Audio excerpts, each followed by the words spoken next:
this last piece is called Pay to Play. How many of you know Shakespeare? Practically everybody. And then how many of you know that even Shakespeare is subject to budget cuts? The way So you're about to find out what goes on backstage in Pay to Play, written by our own Tom Raber. So if you like the piece, you can tell him when the performance is over.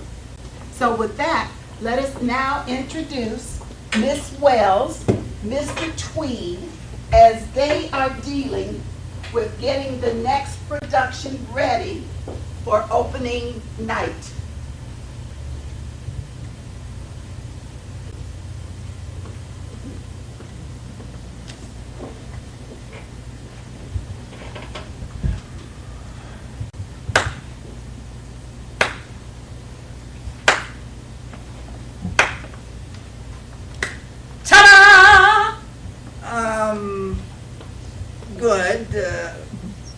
Good. Well, Julius Roberts may not be Laurence Olivier, Oh, he'll suffice. The reason the run sold out is all because of him. People wanting to see the matinee idol live and in person on stage. It really doesn't matter whether he can act or not. But it's good that he's not bad. The supporting cast, I think, is strong. Perhaps they make Julius look a little pale in contrast. If he didn't have to go back to New York and stay until opening night, and if this wasn't his one and only rehearsal, I might have been able to bring him up to the acting level of the rest of the cast. It's not their acting. It's their size. You have a legion on stage. But there's only as many characters as Shakespeare wrote. Budget, Miss Wells, budget. Each actor is equity, and equity equals professional compensation. Now, they may have enjoyed the luxury of an unlimited expense account in Elizabethan England, but today we have to keep our eye on costs. Like right here in the very first scene. But what? Why are there two sentinels when one will do? Well, now, since Shakespeare's been dead 400 years, we just can't call up and ask him, what were you thinking? Yes, you do have to wonder. But then, yes, but then writers have always tended to be long-winded, and Shakespeare was the worst offender. Back then, what they needed was a good editor who could have wielded a sharp red pencil to Shakespeare's overwritten histrionics. So I am going to have to do what should have been done back then and write Francisco out of the play. Mr. Tweed, please rewrite him back in. Francisco is a minor character, true, but in those lines, the tone of the play is set, as well as the foreshadowing of events. That is all anticlimactic. Well, Mr. Tree, I can't fire him. Often after midnight, he remains here alone, except for the ghosts who haunts the theater, to evoke the nuances of the role. He seasons his lines with the grayness of Harbinger, and with overtones, the quaver of his voice sends shivers, and the frost of the night can be felt in the huddled halt of his walk. Bad writing rubs off, because your flowery phrasing parallels Shakespeare's verbose vocabulary, and I can't understand the poppycock of either one of you. That's what I hate about Shakespeare. Nobody ever translates him into English. But it is English. You call that English? What I just heard, you call that English? Oh, it might be a bastardized English, perhaps, but if someone like, say, Danielle Steele had written something like that, she'd be called a hack. If it makes you feel better, give Francisco a going away party, tell Francisco his part has been downsized, and fire Francisco! You mean fire David Miller? Who? David Miller, that's the actor who plays Francisco. You can't fire Francisco. Francisco is a fictional character in the play. David Miller is the actor who plays Francisco. You get what I mean here. Fire both of them. The absence of even a minor character undermines the achievements of the collective cast and subtracts from the wholeness of the play. I can't fire him. I won't fire him. To lose a cast member this late in the production would put the entire cast out of mettle. Be reasonable. The producers have backed the play and ask only that we not squander their resources unnecessarily. Editing of scripts is common. Old TV shows get snipped all the time to fit in more commercials. Now, if great shows like Mr. Ed and Lost in Space can get pruned, then a second-rate script like Hamlet should not be spared. I want it noted for the record that it's under strong protest. But if it's necessary, we can perhaps work around it, though I feel it will harm the show. Very well. Now, there are a few more things that we need to go over. Those costumes must be taking quite a bite out of our allocation. Well, both costumers are already putting in 20-hour days. We couldn't have all the outfits ready by curtain if we lose one of the costumers. I'm afraid we're going to have to lose both of them. But where would we get the costumes at this point? Go to a vintage store. Find clothing from the 1600s. Surely there should be a large selection because back then they made clothing to last. This show is sold out. Their returns must be substantial. Certainly they can afford to keep the costumers. A drop in the bucket against their gross. Oh, the net exceeded even our expectation. But you're missing the point. In today's economic climate, it's not enough just to earn an enormous profit. You have to generate as much return as possible. And one way to do that is by cutting costs. So, in addition to firing the costumers, we're also going to have to axe the lighting designer. No. It looks costly because of the skill of the designer, but the money is well spent because the shadows and colored filters adds an ethereal aura to the action. It brings the illusion of heightened senses, while at the same time mellows the visuals with tone and hue. The fog is vital to the atmosphere when the ghost appears in a wispy, ethereal swirl, which creates an otherworldly experience. All over and above what the play calls for, when a simple on-off wall switch will work just fine. Off, on. No. I am not going to continue to allow the quality of this show suffer any further. We're cut to the bone already. How far can they go, Mr. Tweed, until there's...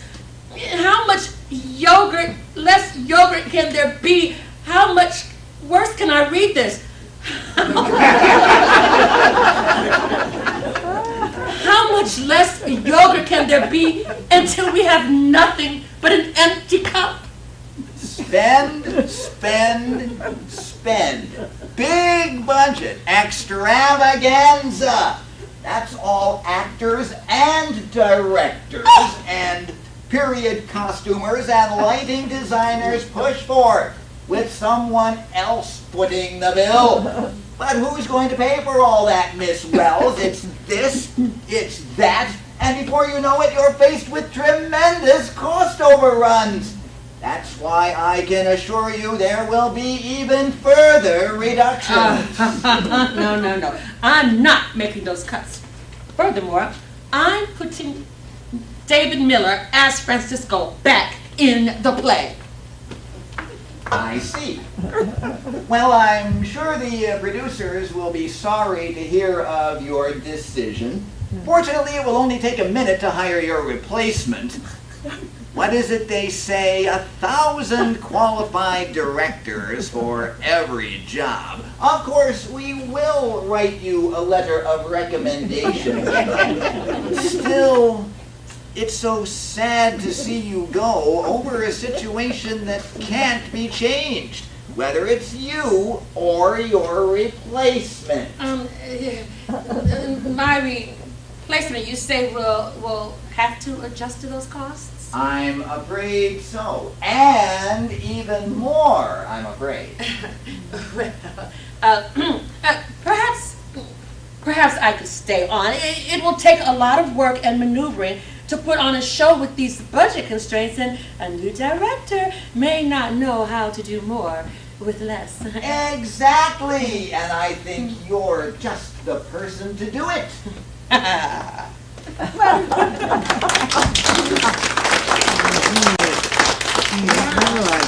It's 1 week later.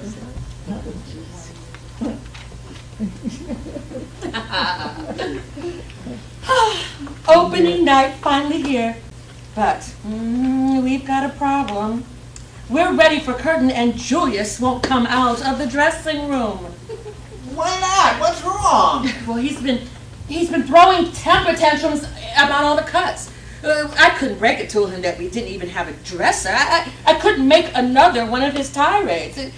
So he's waiting to be costumed. But it's curtain! He has to be out on stage. Get him out here right now! But what should he wear? Well, have him wear his own clothing.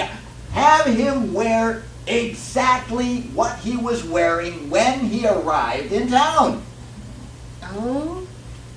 Okay.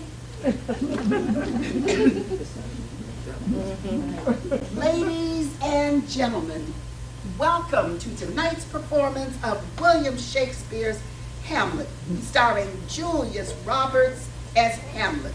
And now, Hamlet.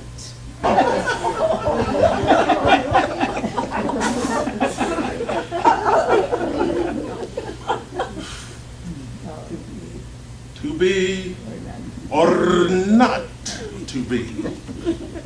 That is the question. I thank you.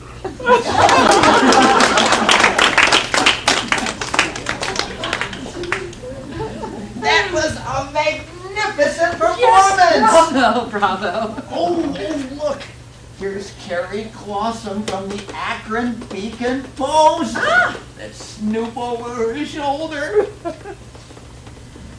Although the show has been dramatically shortened, Julius Roberts, in a command performance, proves that quality trumps quantity.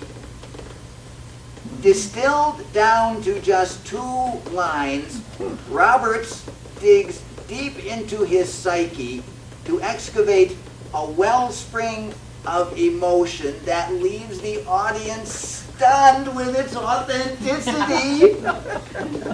I would urge you to get tickets, but even with 10 additional performances due to the shortness of the play, the entire run has been completely sold out. Oh, Carrie, I was hoping you'd like the play. Read my review in the morning paper. I've got to run. I still have to cover a press conference, 2 board meetings, write 3 feature stories, review the evening police reports, conduct 5 interviews, edit the obits, and gather the wire reports.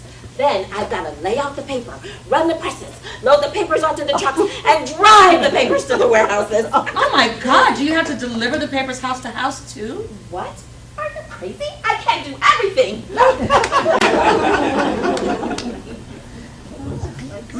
Well, it's time to prepare for our next performance. You're a team player, Miss Wells, and we would like you to direct our next production of Romeo and Juliet. The essence of the play are in the lines, Romeo, Romeo, wherefore art thou Romeo? But if we cut that down, we could fit even more performances in. What if we just came on stage and said, Romeo? Huh? I like the way you're thinking, but I don't know. That might be cutting a bit too much. After all, we do have to give them something for their money. Well then, Romeo, Romeo, wherefore art thou Romeo? Miss Wells, I think you and I are going to enjoy a long and lucrative professional career together. And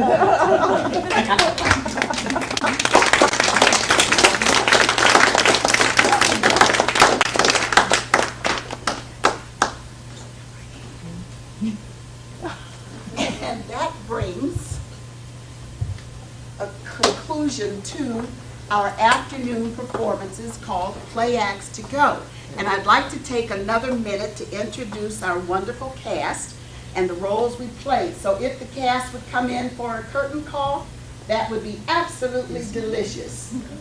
Cast, come on in.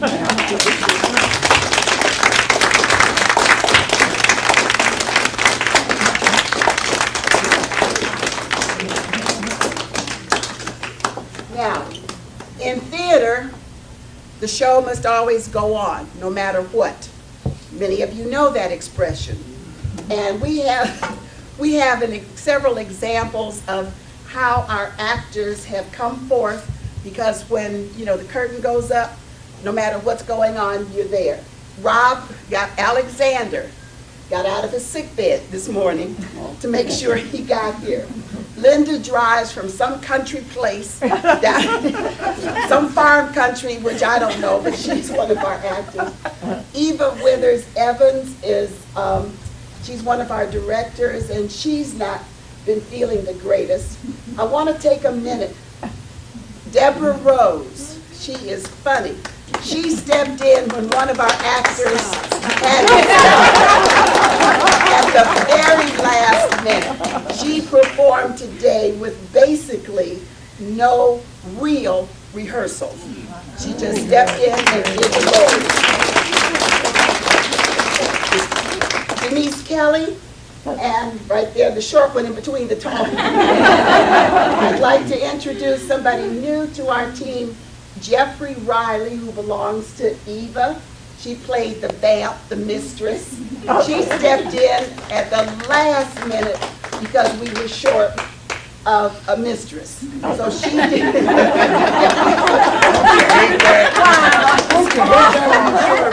Only the best mistresses for George.